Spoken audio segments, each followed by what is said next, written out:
अस्सलामु अलैकुम रहमतुल्लाहि व बरकातहू। बिस्मिल्लाहिर्रहमानिर्रहीम। चलते हैं दबे पाँव कि कोई जाग ना जाए, ग़ुलामी के असीरों की यही ख़ास अदा है। होती नहीं जो कौम हक़ बात पर इकजा, उस कौम का हाकिम ही फ़कत उसकी सज़ा है। अज़ीज़ान मिल्लत इस्लामिया, आज पूरे मुल्क के हालात आपकी नज़रों के सामने हैं। पिछले कई बरसों से इस मुल्क में फ़िरक़ा परस्ती का जो नंगा नाच हो रहा है, इसका निशाना तो यहाँ का मुसलमान, यहाँ का दलित, यहाँ का आदिवासी इसका निशाने पर है। हिंदुस्तान की तारीख़ में पिछले 10 बरसों से जो नंगा नाच हिंदुस्तान की सड़कों पर हो रहा है, हिंदुस्तान की इबादत गाहों में हो रहा है, आप खुद देख रहे हैं, इसे महसूस कर रहे हैं। और हम सब्र पे सब्र कर रहे हैं।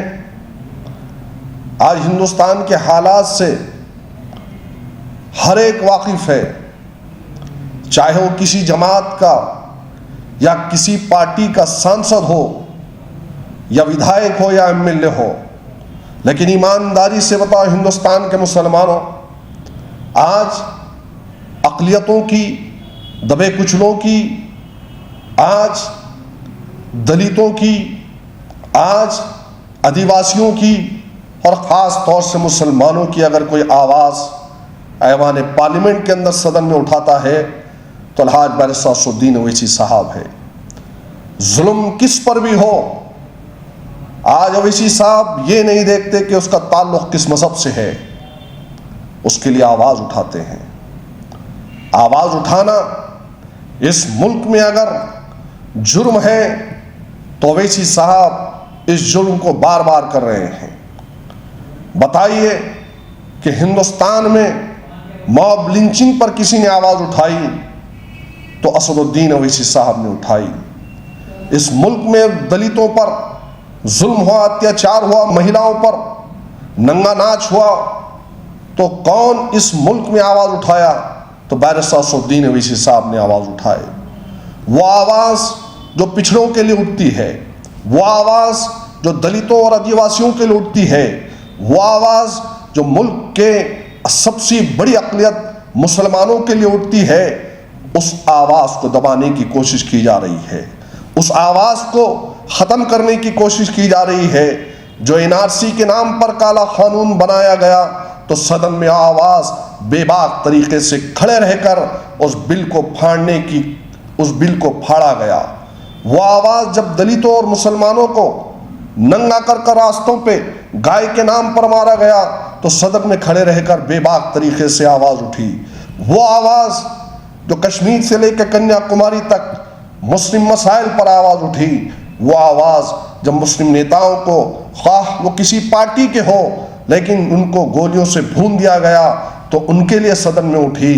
उस आवाज़ को आज ख़त्म करने के लिए, उस आवाज़ को दबाने के लिए आज यही हुकूमत वक्त जो कुर्सियों पर बैठे हुए हैं वो ये समझ रहे हैं कि हम ओवैसी की आवाज़ को ख़त्म कर देंगे, दबा देंगे। याद रखो, एक खराज भी अगर असदुद्दीन ओवैसी साहब के जिस्म पर आएगी तो याद रखो हिंदुस्तान की तारीख़ का सबसे सियाह और काला दिन होगा। अब हमसे बर्दाश्त नहीं होगा। वो इसलिए बर्दाश्त नहीं होगा क्योंकि आज हिंदुस्तान में हमारे लिए कोई आवाज़ उठती है तो बैरिस्टर असदुद्दीन ओवैसी साहब है, मजलिस इत्तेहादुल मुस्लिमीन है, और हमारे ऊपर होने वाली तकालीफ की अक्कासी है, वो हमारे दर्द की तर्जुमानी है, वो हमारे ऊपर हो रहे मजालिम की आवाज़ है वो। और अगर आज उस आवाज़ को दबाने की तुम लोग कोशिश करोगे तो याद रखो इस मुल्क के अंदर सबसे सियाह और काला दिन होगा जिस दिन ये कदम फ़िरक़ा परस्त उठाएंगे। हुकूमत वक्त याद रख लो, ऐवान की कुर्सियों पर बैठने वाले याद रख लो, दहली की गद्दी पर विराजमान होने वाले बैठने वालों याद रखो कि ओवैसी साहब की जिस्म पर खराज भी अगर आएगी तो हिंदुस्तान की सड़कें इस बात की गवाही देगी कि हिंदुस्तान में मुसलमानों की एक क़यादत थी और उसी का नतीजा है कि उस क़यादत के जिस्म को खरोश आने पर मुसलमान खामोश नहीं बैठा, आज सड़कों पर है। तुम क्या समझ रहे हो? अरे आज तक हमने खामोशी अख्तियार की,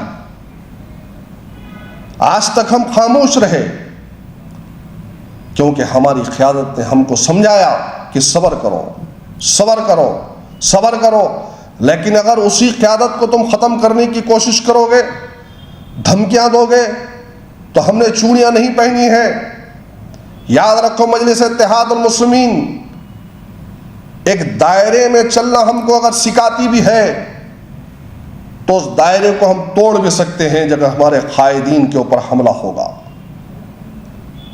दहली के इख्तिदार की कुर्सियों पर बैठने वालों, क्या आसान समझ रहे हो तुम लोग? हमको खत्म करने की कोशिश करेंगे तो याद रखो फिर कोई नहीं बचेगा। अगर हमारी आवाज खत्म हो जाएगी तो फिर कोई आवाज चीखने चिल्लाने के काबिल हम भी नहीं छोड़ेंगे। याद रखो इस बात को। लगेगी आग तो आएंगे कई घर जद में, यहां पर सिर्फ हमारा मकान थोड़ी है। अरे आज हमारी तकालीफ की अक्कासी करने वाली आवाज, हमारी शरीयत में मदाखलत होती है तो आवाज उठती है। हमको मारा और पीटा जाता है तो वह आवाज चीखती है, चिल्लाती है। हमको खत्म करने की जो कोशिश की जाती है तो बेबाक तरीके से सदन में आवाज गूंजती है। फिरका परस्तों, आरएसएस के ज़रख़रीद गुलामों, बीजेपी के ज़रख़रीद गुलामों, ऐ फिरका परस्तों और हुकूमत वक्त से भी कहना चाहता हूं, ये आवारे कुत्ते जो अपनी आवारगी का इजहार कर रहे हैं, उन आवारे कुत्तों को संभालो। जो अवीसी साहब को फोन कर रहे हैं, धमकियां दे रहे हैं, मैसेज कर रहे हैं, धमका रहे हैं। अरे हम शहीद होने के लिए न कभी सोचे थे न सोचेंगे। हम तो खुशी खुशी शहादत को गले लगाएंगे। लेकिन याद रखो, अगर हमको छेड़ोगे तो किसी को हम भी नहीं छोड़ेंगे। हमको छेड़ना नहीं, वरना हम किसी को छोड़ेंगे नहीं। बहुत सब्र हो गया है, हमारे सब्र का पैमाना भर गया है। आज हुकूमत सुन ले कि अगर हमको, हमारे कायदीन को, हमारे कायदीन के जिस्म पर एक खरोच भी अगर आ जाएगी तो हमसे ये बर्दाश्त नहीं होगा। और हिंदुस्तान की सड़कें ये बता देगी कि अगर आज कुछ हुआ है तो आवारा कुत्तों की वजह से एक क़यादत को ख़त्म करने की कोशिश की गई थी और उसी का नतीजा था। वो काला दिन होगा हिंदुस्तान की तारीख में जिस दिन बैरिस्टर असदुद्दीन अवैसी साहब के जिस्म पर एक खरोच भी आएगी। वो हिंदुस्तान की तारीख का सबसे स्याह दिन होगा, क्योंकि आज तक हमने बहुत कुछ बर्दाश्त किया। उस क़यादत को ख़त्म करने वाले सुनो, और मैं उनसे भी कह रहा हूँ, उन तमाम से कह रहा हूँ, मुस्लिम रहनुमाओं से, क्या आज़म खान के लिए आवाज़ उठाना गुनाह है? क्या आज़म खान के घर पर जाकर उन्हें दिलासा देना गुनाह है? क्या राष्ट्रवादी के उस मुस्लिम रहनुमा के लिए आवाज़ उठाना गुनाह है? क्या अतीक अहमद के लिए आवाज़ उठाना गुनाह है? हालिया दिनों में मुख्तार अंसारी, मरहूम मुख्तार अंसारी साहब के घर पर जाकर बैरिस्टर असदुद्दीन अवैसी साहब ने उन्हें पुरसा दिया, पुरसा दिया। और पुरसा देने के बाद से फ़ोन चालू होते हैं। जैसे ही पुरसा दिया उसके बाद में दूसरा नंबर अवैसी का। अरे वह और जमातें होंगी और पार्टियां होंगी कि उनके कायदीन को जेल में डाल रहे, गोली मार रहे, उनका ना लीडर बोल रहा, न उनके लीडरों में वो ताकत है, न घरों पे पहुंच रहे हैं। लेकिन मजलिस इत्तेहादुल मुस्लिमीन रोज़े अव्वल से मुसलमानों के दर्द को अपना दर्द समझती है, उनके गमों को अपना गम समझती है। यही तो वजह है कि हिंदुस्तान की तमाम सियासी जमातों के रहनुमाओं को तकलीफ दी गई, उन्हें जेल में डाला गया, लेकिन उनके लीडरों ने उनके लिए नहीं बोला, न उनके घर पर गए। लेकिन बैरिस्टर असदुद्दीन ओवैसी बावजूद दूसरी जमात के होने के उनके घरों पर गए, उन्हें तसल्ली दी, उन्हें हिम्मत दी और कहा कि आपको डरने और घबराने की जरूरत नहीं। तो क्या यही वजह है कि आज बैरिस्टर असदुद्दीन अवैसी साहब को खत्म करने के लिए फोन कॉल किया जा रहा है, मैसेजेस किए जा रहे हैं? याद रखो, ये जो आवारा कुत्ते भौंक रहे हैं, हुकूमत इनका इंतजाम करे, वरना अगर अवैसी साहब के खुदा ना खास्ता, हजार बार खुदा ना खास्ता, जिस्म पर एक क्रोश भी आएगी तो हिंदुस्तान का मुसलमान उसको बर्दाश्त नहीं करेगा। वो इसलिए नहीं करेगा कि अब हमारे पास इसके बाद ना कोई क़यादत होगी, ना कोई आवाज़ होगी। और मैं तुमसे भी मुखातिब हूँ, हिंदुस्तान के मुसलमानों, अब हमको अपनी जवान मर्दी का मुजाहरा करना होगा। अब हमको बताना होगा हुकूमतों को कि तुम आए दिन किसी ना किसी को निशाना बना रहे हो, कोई उनके लिए उनका लीडर नहीं जाता। लेकिन अल्हम्दुलिल्लाह, बावजूद दूसरी पार्टी और दूसरी जमात के होने के, बैरिस्टर असदुद्दीन अवैसी साहब घर तक पहुँचे, उनकी तकलीफ़ में उनके साथ रहे, उनके गम में उनका साथ दिए। उनके पार्टी का लीडर नहीं पहुँचा, लेकिन अवैसी साहब पहुँचे। ये गुनाह है? लगेगी आग तो आएंगे कहीं घर जद में, यहाँ पर सिर्फ हमारा मकान थोड़ी है।